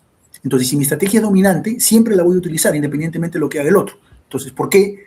Si mi estrategia dominante me arroja un equilibrio de Nash que me dice que no compita, o mejor dicho, que no me coluda, sino que compita en cantidades o en precios, ¿por qué tendría que coludirme? Hay algo detrás y eso es lo que vamos a ver en lo que queda de hoy día y el día lunes. Rápidamente, ¿no? La colusión, solamente para que lo tengan claro, y se los dije en la última clase, está prohibido. No es sancionado a nivel mundial y en el Perú también, ¿no? Desde el punto de vista de Indecopi. Acá voy a mandar también un paper, que lo estoy apuntando acá, para que ustedes entiendan cómo se dio este caso de las aguas embotelladas. También hay temas en el caso del problema farmacéutico de las empresas y los medicamentos, cómo se pueden coludir para cobrar precios generalmente altos. La razón por la cual yo como empresa me coludo con otra empresa es porque finalmente ambos quieren aprovechar y quedarse con la mayor cantidad del mercado. Y eso pasa por ejemplo, al coludirme aumentar un precio o poner un precio enorme. O, por ejemplo, restringir la cantidad enormemente, de tal manera que me pueda convertir hasta cierto punto en un monopolista y lo que ya conocemos el problema del monopolista, la pérdida de eficiencia social. Hay muchos casos en el Perú y en el mundo sobre temas de colusión, ¿no es cierto? El tema para poder enfrentar la colusión es demostrar que existe, ¿no? Demostrar que existe un acuerdo entre las empresas para fijar precios, para establecer cantidades, para de alguna u otra manera repartirse el mercado. Más allá de la parte teórica, nosotros vamos a ver la parte de alguna u otra manera de la matemática. O sea, más allá de analizar casos que les voy a mandar una lectura para que ustedes conozcan del tema, no para la calificada, no para el parcial, sino para alguna calificada. Más allá de entender de alguna u otra manera cómo funciona la colusión como teoría o estructura de poder monopólico, lo que me interesa es los modelos matemáticos, tratar de entender la matemática y la intuición detrás de estos modelos. Vamos a empezar viendo el modelo de Cournot de colusión, ¿correcto? Hasta acá no me voy a detener, porque es exactamente lo mismo. Cuando yo muestre un modelo, y suele suceder cuando ustedes hagan su tesis, van a querer demostrar algo, ¿no? Quiero probar que A es igual a B, por ejemplo. Entonces, ¿cómo lo voy a probar? Con un modelo. Y el modelo me va a llevar a que A no es igual a B, sino A es igual a C. Y ese será mi mejor modelo, mi best first, ¿no? Mi mejor modelo. Pero para yo poder comprobar eso, que A es igual a C, y demostrar que A es igual a C y A no es igual a B, necesito partir de un referente, es decir, de la situación en la cual no existe colusión. Y eso es lo que voy a hacer acá. Vamos a partir del mismo modelo de Cournot donde no hay colusión. Entonces, acá voy a pasar solamente porque es ponerlo para que ustedes cuando estudien recuerden. ¿De dónde parto? Del modelo de Cournot sin colusión. Y ese modelo de Cournot sin colusión me va a llevar a cantidades. Una vez que yo encuentre mis cantidades óptimas, me voy a preguntar, ¿puedo hacer algo para que ese modelo de Cournot ahora funcione como un modelo de Cournot coludido? ¿Hay algo que tengo que hacer? ¿Qué tengo que hacer? ¿Variar qué cosa? ¿Algo? ¿Poner una regla? ¿Poner una cantidad distinta? ¿Qué es lo que voy a hacer? Eso lo vamos a ver ahorita. Entonces, hasta ahora, ¿preguntas, por favor? Bien, si alguien tiene preguntas, por favor, levanta la mano o habla y yo inmediatamente le doy el pase. El modelo de Cournot, no voy a detenerme acá porque ya lo hemos visto, es el modelo típico. Funciones de reacción, maximización de beneficios de cada uno, considerando la cantidad óptima del otro. Es la misma estructura de la función. Lo único que he cambiado, para no aburrirme, es que la función de demanda inversa ya no es A menos BQ, sino le he puesto 1 menos Q. Donde Q es igual a Q1 más Q2. Entonces, y además estoy asumiendo que los costos son cero. ¿Para qué? Para que cuando maximice beneficios, finalmente sea como maximizar mi ingreso total, ¿no es cierto? Y mi maximizar ingreso total sea finalmente igual a maximización de beneficios. Lo que está abajo es finalmente la reemplazada matemática de cada uno de esos datos de arriba, los pongo abajo. Hay un ingreso total que es precio por Q, luego mis beneficios es la diferencia de ingreso total y costo total, pero nos dicen que los costos son cero, por lo tanto los beneficios solamente tendrán la parte en la cual ya no le resto los costos. Para cada uno de ellos es finalmente la función del agregado del Q grande y el Q de cada uno de ellos. Hasta ahí no hay ninguna novedad. Luego, paso 5, derivo cada una de las cantidades. ¿Por qué derivo? Esto ya lo hicimos inclusive en un ejercicio en la pizarra para obtener las cantidades óptimas, que son finalmente las funciones de reacción. Así se hace Cournot. Recuerden, por favor, esto es Cournot. Entonces, Cournot se realiza de esta manera, ¿correcto? Entonces, obtengo las funciones de Cournot. Recuerden que en el caso si fuera Stackelberg, una función entra en la función de beneficios del otro, porque nuevamente al ser Stackelberg uno juega después del otro, entonces el que juega al último, que sería el jugador, digámoslo así, o el que juega de alguna otra manera viendo todo el juego, ¿no es cierto? Sería el jugador 1, entonces con la función de reacción del 2 lo meto en los beneficios del 1 y saco las cantidades. Ahora, en el caso de Cournot a secas, ese no es la ruta, sino la ruta es una vez que hallo las cantidades óptimas, lo que hago es utilizar mi estrategia, que es ingreso marginal igual a costo marginal, opero, derivo y me sale un valor para cada una de ellas. Lo tengo que hacer para el caso de la cantidad 1, lo puedo hacer para el caso de la cantidad 2. Hay una operada acá que ya no le he puesto porque es obvia. Las cantidades son Q1 igual a Q2 y es igual a 1/3. Bajo esa lógica, solamente reemplazando, llego a que la cantidad de mercado es 2/3, el precio es 1/3. Y los beneficios para cada una de ellas, si no operé mal, que creo que no, es 1/9. ¿Correcto? Entonces, en la parte izquierda, lo que hemos hecho es Cournot. Simple y sencillamente Cournot. Entonces, la pregunta es, hasta aquí hemos hallado, como lo pongo acá, cantidades entre comillas normales de Cournot. ¿Qué pasa ahora si las empresas deciden coludirse? ¿Cuál es su estrategia para coludirse? ¿Cómo van a actuar? ¿Correcto? Entonces, digamos que nosotros asumimos que si se van a coludir, quiere decir que van a establecer, como lo pongo acá arriba, una cierta cantidad Q, que es finalmente la cantidad que se van a repartir ambas empresas del mercado. Entonces, acá lo pongo, ¿no? Si se coluden, trabajan de manera coordinada, cooperan, buscando su máximo beneficio. Ahí hay que corregir su máximo beneficio. Las empresas deberían intentar maximizar sus beneficios conjuntos. Entonces, lo que hago es igual. Ingresos totales menos costos totales, esto es precio por Q, pero dejo como si fuera ya no el Q de 1 y el Q de 2, sino le pongo el Q grande, ¿no? Esto es el P por Q, pero dejo el Q ya para que esté fusionado como si fuera la cantidad de mercado. Voy a asumir que, esto es un supuesto, voy a asumir que los costos son cero, de tal manera que finalmente, como estaba hace un rato, no estoy maximizando beneficios, sino que los beneficios o maximizar ingresos totales me da igual a los beneficios. Voy a asumir, además, esto es otro supuesto, que para facilitar la matemática, para que ustedes comparen, estoy asumiendo que estas dos empresas se van a, de esta manera, repartir el mercado, ¿no es cierto? Es decir, Q entre dos, o sea, cada uno va a producir la mitad, que es lo más común, ¿no es cierto? Porque si yo me coludo con otra empresa, de buenas a primeras no la voy a sacar del mercado, sino lo común es que yo diga, ok, ¿te quieres coludir conmigo? Vamos a coludir para aprovechar y ganar todo el mercado, repartámonos el mercado, ¿no es cierto? 50-50, como dije hace un rato, ¿no? Puede ser que alguien trabajaba 70-30, alguien trabajaba 60-40, al coludirme yo puedo decir, oye, y si nos repartimos el mercado 50-50, ya la intuición me dice algo, ¿no es cierto? Si yo estoy trabajando 60-40, yo soy 60 y tú eres 40, y te planteo repartirnos el mercado 50-50, probablemente no te convenga, ¿no es cierto? Entonces, o si eres 70-30, probablemente esta regla no te convenga. Pero ese es el benchmark, digamos. El benchmark es que al ser un duopolio, al ser dos empresas que están compitiendo en el mercado, un mecanismo racional o inteligente para repartir el mercado es que ambas se repartan la cuota de mercado 50-50. Y es lo que vamos a hacer. La intuición ya la pueden ver. Si yo soy, repito, 60-40 o si yo soy 70-30, ¿aceptaría este mecanismo? No necesariamente, ¿no es cierto? Porque hay empresas que van a perjudicarse y seguramente otras que sí aceptarían porque van a ganar.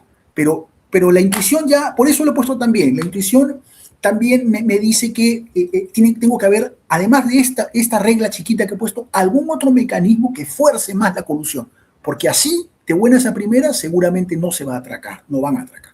Veamos la matemática. Lo que hago es maximizar los ingresos totales, que son finalmente en este caso los beneficios, porque estoy asumiendo que los costos son cero.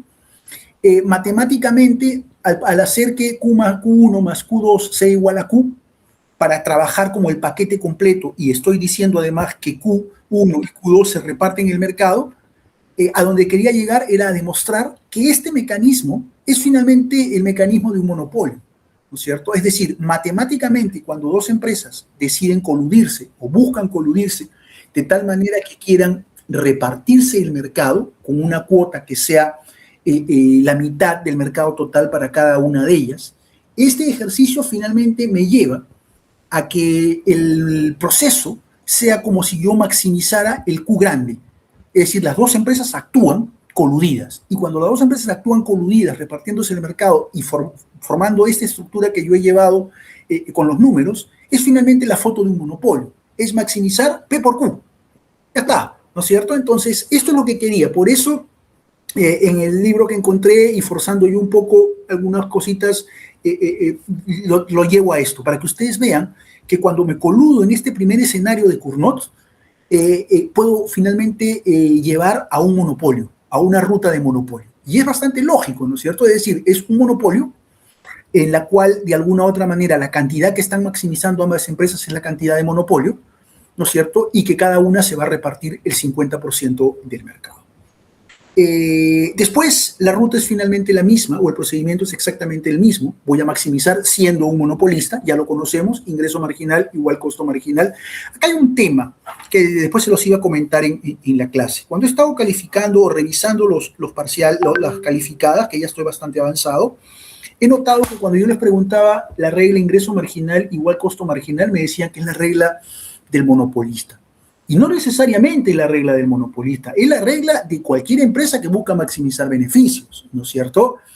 Lo que es la regla, finalmente, sí, de una competencia perfecta es precio igual a costo marginal. Esa sí es una regla específica para el mercado de competencia perfecta, porque estoy vendiendo a lo que me cuesta producir. Pero la fórmula ingreso marginal, costo marginal, no es necesariamente de un monopolista, es de cualquier empresa que busca maximizar beneficios. Ojo que eso es importante, porque he encontrado como en, no sé, en 10 respuestas que me ponían eso, ¿no? Y es importante aclarar que no es la regla para el monopolista, ¿no es cierto? Porque si no, habría que tener la regla para el oligopolista y habría que tener la regla para el duopolista. No, es la regla que maximiza beneficios. Ingreso marginal igual costo marginal, que se acomoda cuando el precio es igual. En un mercado de competencia perfecta, por ejemplo, el precio es igual al ingreso marginal. Por lo tanto, al ser el precio igual al ingreso marginal, será igual al costo marginal, y ahí sale la otra regla, ¿no es cierto? Y en el caso del monopolio, el precio va a ser un poco menor que el ingreso marginal. Entonces, pero la regla primigenia básica es la de ingreso marginal, costo marginal, para maximizar beneficios, independientemente si soy o no un monopolista. Luego, matemáticamente pura, ingreso total será eso, ingreso marginal es eso, costo marginales son cero, y llego a esto, ¿no es cierto? Obtengo una cantidad, obtengo un precio y obtengo beneficios. Al lado izquierdo tengo lo que había hallado en su momento, ¿no es cierto? Ustedes lo ven ahí, me he dado el trabajo de copiarlo, 1/3, P 1/3, Q chiquita 1/3. Lo de la izquierda es un equilibrio de Nash. Lo de la derecha no lo es. Es un proceso de maximización operando como una colusión en la cual ambas empresas que eran oligopolios deciden unirse, fusionarse, convertirse en una suerte de monopolio. Como son dos empresas y no pueden desaparecer y convertirse en una, entonces ambas deciden, repartirse el mercado a medias, y esos son los valores.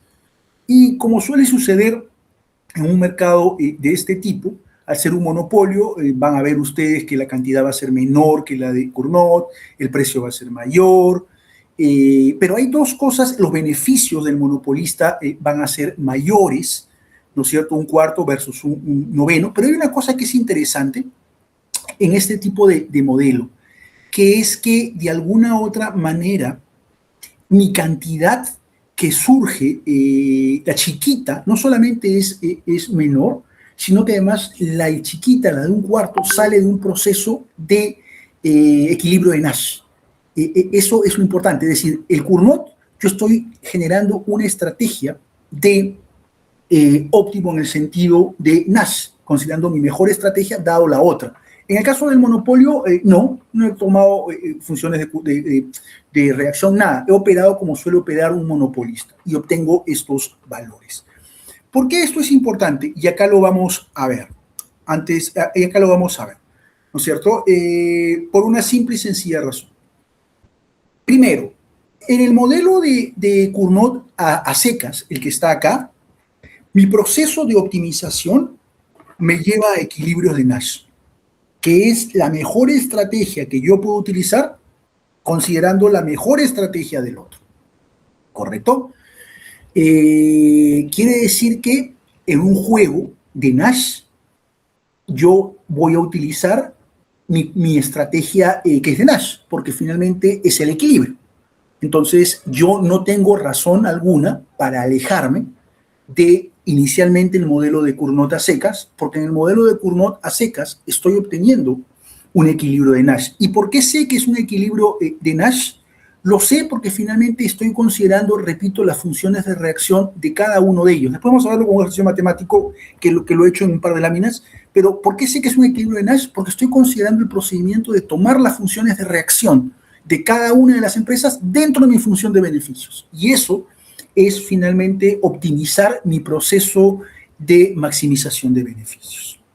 Entonces, si yo tengo un Cournot sin colusión, que es un equilibrio de Nash, la pregunta es, ¿puedo obtener o puedo llegar a una estrategia de monopolio? Es decir, a una estrategia en la derecha, que sea mi equilibrio. Miren, por favor, y aquí está el kit del asunto.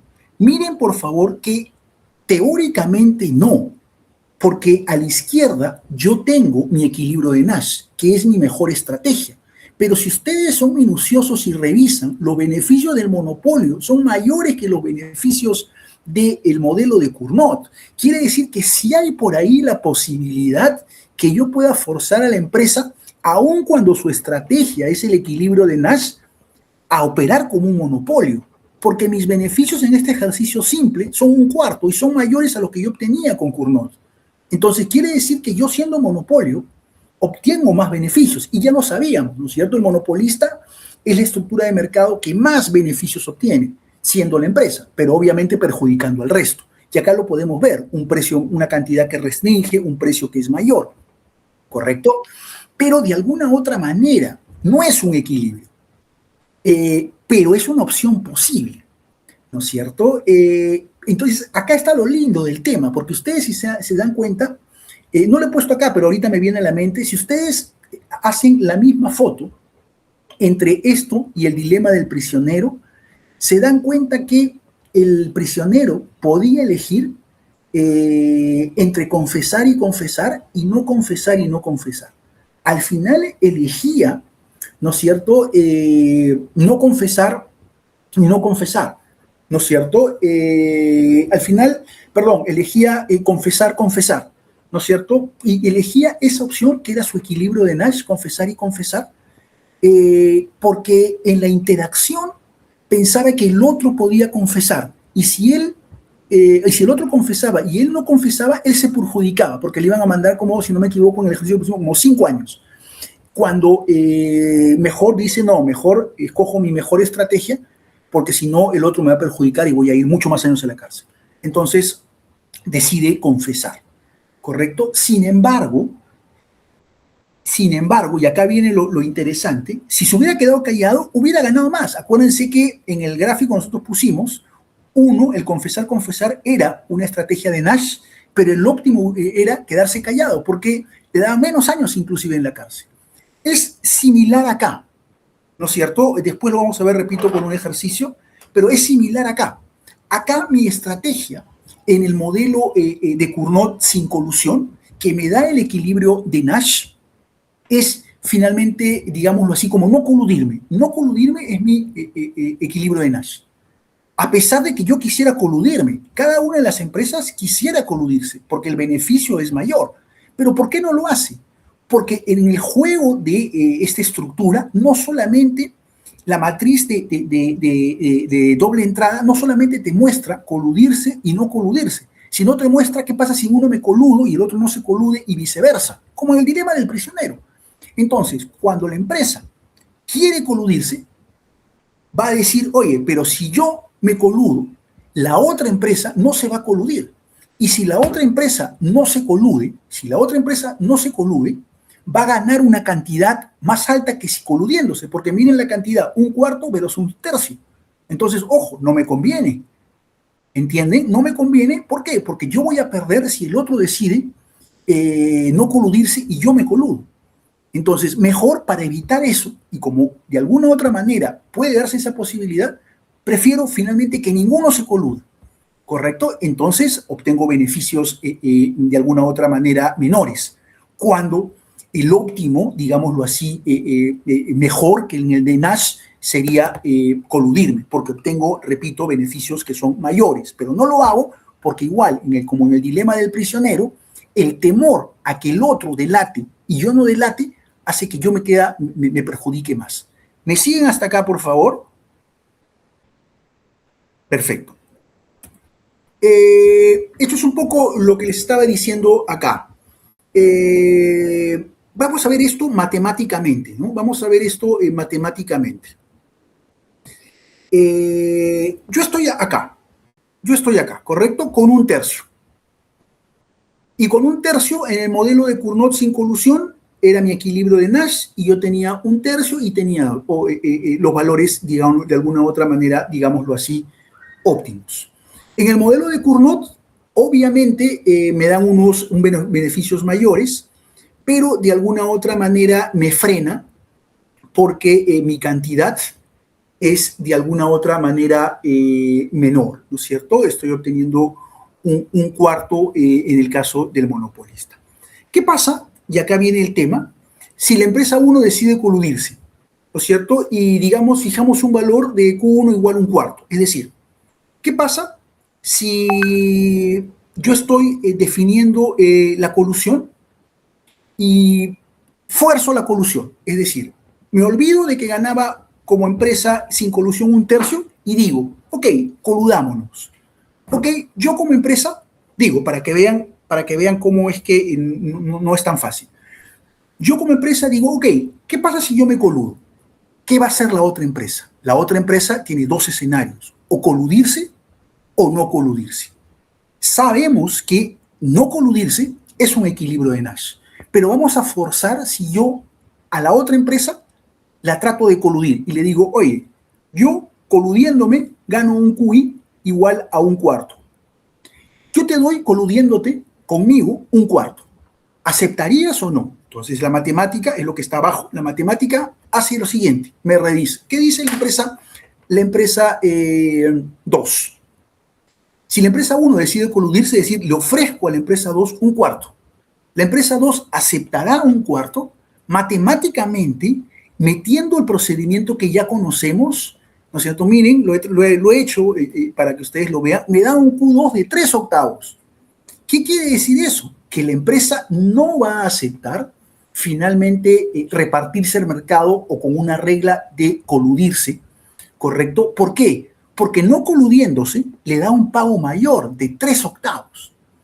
Y acá está el kit del asunto, ¿no es cierto? Como les decía, puede ser como en el dilema del prisionero, que coludirse sea una mejor estrategia.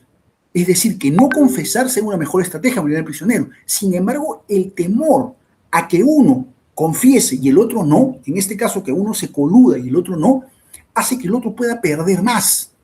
Por lo tanto, prefiero abstenerme y voy a lo conocido. Y lo conocido es no coludirme, porque lo conocido me da un equilibrio de Nash. Si yo aceptara jugar un cuarto y repartirme el mercado, coludirme con él, yo sé que finalmente me puede decir, sí, vamos a coludirnos, pero en realidad no lo va a hacer.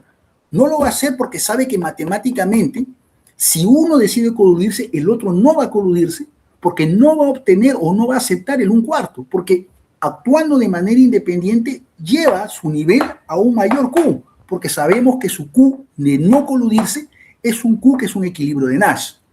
Entonces, el valor me da 3/8. Que aquí está, es lo mismo que les decía en el tema del dilema del prisionero. Es decir, acá lo puse, ¿no? Lo pensé y lo puse, ¿no? Aquí está, tenía la opción de no delatar y delatar, ¿no es cierto? Al final, cada uno de ellos, no delatar, es como ven acá, la estrategia versus delatar es la estrategia de alguna otra manera que le retorna hasta cierto punto la mejor posibilidad, pero el temor a que de alguna otra manera, si yo confieso o si yo no confieso y el otro confiesa, yo me perjudico, porque miren, si uno delata y el otro no delata, el que no delata se va 5 años a la cárcel, ¿correcto? Entonces, es el mismo escenario del dilema del prisionero en esta parte. Yo tengo una opción en el dilema del prisionero de estar mejor, ¿no es cierto?, de tener de alguna otra manera solamente un año en cada uno en la cárcel, es no delatando, pero al final no puedo hacer esa estrategia que sería mi ideal, porque puedo pensar que si no delato y el otro delata, yo me perjudico más. Por lo tanto, el Nash es delatar, cuando yo podría estar, como ya lo hemos visto, mejor no delatando. Igual es acá, ¿correcto? Yo sé que podría estar mejor en el Journot, coludido, porque obtendría un beneficio mayor en un cuarto versus un noveno. Sin embargo, si yo planteo la colusión, yo sé que el otro no la va a aceptar, aun cuando es lo ideal.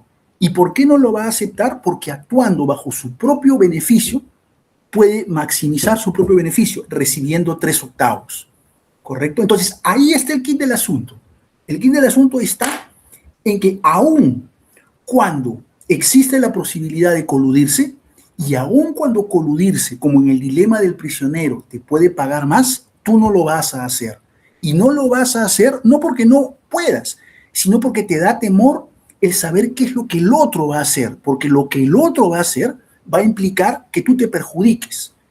Entonces, miren que en la parte, si yo escojo 3/8, obviamente el otro está peor, porque el otro había ofrecido solamente repartirse en un cuarto. ¿Me siguen hasta acá? Esto es bastante interesante y es un poco la aplicabilidad del primer ejercicio de colusión que quiero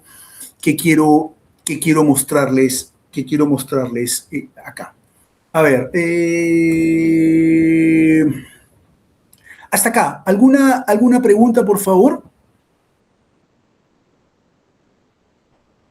Y esto es, para cerrar la clase de ahora, esto es la intuición de acá llevada a una matriz de juego normal, donde me reparto los beneficios de esta manera y donde de alguna otra manera no colusión es un equilibrio de Nash.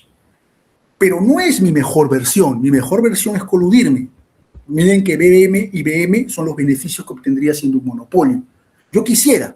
El problema está que como es un juego, y un juego de interacción, nadie me garantiza que si yo elijo coludirme, el otro va a hacer coludirse. Puede ser que no. ¿Por qué además el otro puede ser que no se coluda? Porque sabemos que no coludiéndose lleva a su propio equilibrio de Nash, que es su mejor opción. Es decir, solo o de alguna otra manera el óptimo de Pareto, digámoslo así, que es coludirse, sería igual al equilibrio de Nash si fuerzo de alguna otra manera para que ambos en cualquier momento del tiempo se coludan y no puedan, por más que quieran doblar a su equilibrio de Nash, no puedan hacerlo. Entonces, un poco eso lo vamos a ver en la siguiente clase. Hay varias estrategias que hacen los matemáticos, los economistas para decir, ok, si yo me estoy enfrentando entre no coludirme, que es el equilibrio de Nash, y una opción que puede ser mejor, llamémoslo así, para la empresa, que es obtener beneficios monopólicos, ¿cuándo puede darse el caso que los beneficios monopólicos, es decir, esto de acá, se convierta, digámoslo así, en rojo, es decir, en un óptimo o en un equilibrio de Nash? ¿Hay posibilidades? Ahorita no las hay. No las hay porque la interacción acá y la interacción acá hace como en el dilema del prisionero que yo me perjudique si opto por coludirme y el otro no se colude. Nuevamente, porque estamos en una foto como 1/4, 3/8. Entonces, como no me conviene, preferiría entonces ir a lo seguro, que es lo rojo, que estar acá. Lo que está acá es tratado de representar solamente lo que es el equilibrio de Nash. Siempre en este juego, el equilibrio de Nash es no coludir, no coludir. Siempre. Es como en el dilema del prisionero. ¿Correcto? Siempre el dilema del prisionero es de alguna otra manera confesar o delatar. ¿Qué más? Después tengo algunas otras cosas que las quiero que las vean de alguna otra manera en las clases que siguen. Una cosa que vamos a ver en la siguiente clase son este tipo de juegos, pero si los repito finitamente y los repito infinitamente. Eso es una parte más compleja de teoría de juegos. Como sé que todos han llevado teoría de juegos, van a poder entenderlo, pero ya les digo, para los 5 minutos que quedan, u 8, si yo repito este juego finitamente de veces o infinitamente de veces, aparece primero un factor de descuento, que seguramente ustedes lo han visto, que es cómo yo interactúo en el tiempo, ¿no? Mi valoración que tengo del hoy versus el mañana, ¿no es cierto? Es un factor de descuento, que es una tasa de descuento que es T sobre 1 más R a la T, algo matemáticamente algo por ahí. Pero además, yo tengo que analizar si el juego se repite 2, 3, 5 o infinitas veces. Por ejemplo, en juegos repetidos, cuando yo tengo un equilibrio de Nash y lo trato de repetir 20 veces, las 20 veces el equilibrio de Nash va a ser el equilibrio óptimo. Porque es el equilibrio de Nash y porque cada uno de esos equilibrios en cada uno de los subjuegos perfectos que se forman me arroja que es un equilibrio perfecto en sus juegos y finalmente un equilibrio de Nash. ¿no es cierto? Después vamos a ver un cachito qué pasa si repito el juego de manera infinita. Si repito el juego de manera infinita, en ejercicios como estos, puede ser que haya alguna posibilidad de coludir. ¿Cuándo? Cuando la colusión te otorgue más beneficios que no coludir. Entonces, eso como corolario de esta parte, solamente cierro diciendo que en este tipo de juegos no hay posibilidad alguna de coludir. En esta manera de pensar, no hay una manera de coludirme, no van a haber. ¿Por qué? Porque finalmente la no colusión es el equilibrio de Nash y siempre lo van a escoger. Así lo repite una, como lo repite 100 veces, o 1000 veces, o 200.000 veces. Siempre van a elegir el no coludirse. Sin embargo, cuando el juego lo repito infinitas veces, entonces puede haber la posibilidad que en esta valoración del tiempo, entre el hoy y mañana, aparezca algo, una regla, que voy a tener que construirla para forzar que la colusión sea un equilibrio de Nash. Eso es lo que se llaman estrategias del gatillo, ¿no? Es como que yo digo, ok, vamos a coludirnos de ahora en adelante. Y si tú te desvías, ya no nos coludimos, ¿no es cierto? Es como, salvando la distancia porque es más complejo que eso, pero es como una regla para forzar que la colusión sea el equilibrio de Nash. Es decir, establecer una regla para que yo te obligue a ti de alguna otra manera a coludirte. Y si no te coludes en el tiempo 1, yo me coludo contigo en el tiempo 1, pero si en el tiempo 2 tú te desvías, como sé que tú te vas a desviar y vas a ganar 3/8 y ya no 1/4, yo también me desvío, ¿correcto? Y así va a ser hasta el fin de los tiempos del juego, si es, por ejemplo, un juego infinito. En conclusión de todo esto, esta regla del gatillo puede ser una regla compleja, pero la conclusión de todo esto es que cuando una empresa va a decidir coludirse, cuando los beneficios de coludirse son mayor, obviamente, que los beneficios de no hacerlo, ¿no es cierto? Y vamos a encontrar en algún momento, seguramente de la otra clase, algún mecanismo, algún factor de descuento, algo que haga que lo que está rojo acá, es decir, este equilibrio de Nash, forzado, con una regla del gatillo, una regla que presiona para que esto sea el mecanismo óptimo, digamos. Porque sabemos que finalmente lo podría hacer, dado que en este ejercicio simple de matemática el beneficio que obtienen los monopolistas era mayor. Entonces es un fuerte incentivo para que de alguna u otra manera me vuelque a coludirme. Solamente que no lo hago porque en esta interacción no sé realmente lo que va a hacer el otro jugador, porque juega en base a opciones. Listo, chicos. ¿Alguna pregunta hasta acá, por favor?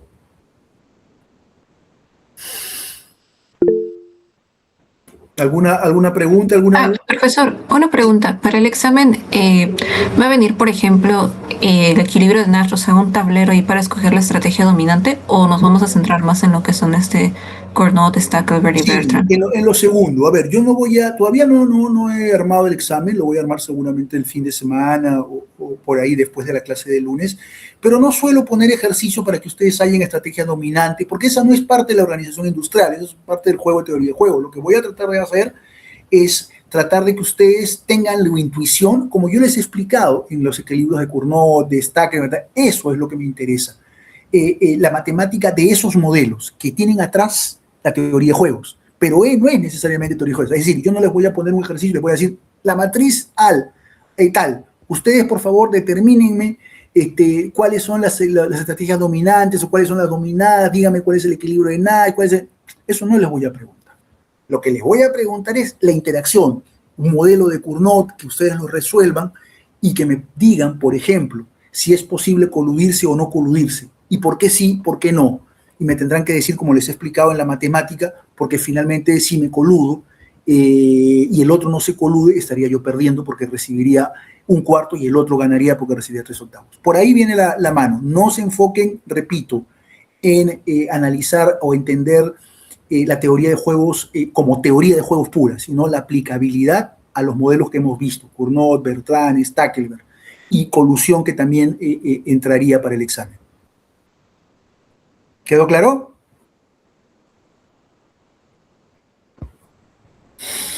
Espero que sí. ¿Preguntas, por favor? Profesor, ¿cree que podría darle a los delegados ejemplos de los problemas que podría plantear para tener una guía de cómo podría ser? Lo que pasa es que yo te puedo dar ejemplos y a lo mejor no te tome ninguno de esos ejemplos. O sea, no estoy acostumbrado a dar ejemplos porque de alguna u otra manera te voy a engañar. O sea, es decir, en ese buen sentido, te puedo decir esto y por ahí presento algo no distinto, pero de alguna otra manera un tanto diferente. Déjame ver si puedo hacer eso, pero no suelo dar como una suerte de balotario, ¿no es cierto? Porque si yo le doy un balotario de ejercicios y de preguntas, es como que estoy sesgando y estoy limitando que ustedes estudien, que ustedes aprendan. O sea, esa no es mi idea. Mi idea está que yo les doy el contenido, yo les doy la parte teórica, voy a hacer ejercicios seguramente en la próxima clase, pero también ustedes tienen la necesidad y la obligación de buscar, de descubrir, de aprender, dentro del marco, obviamente, de lo que yo les estoy explicando. Entonces, no prometo dar ejercicios, pero voy a tratar, por lo menos en la clase que viene, de quizás poner un par de ejemplos similares a los que podría preguntar. ¿Alguna otra pregunta?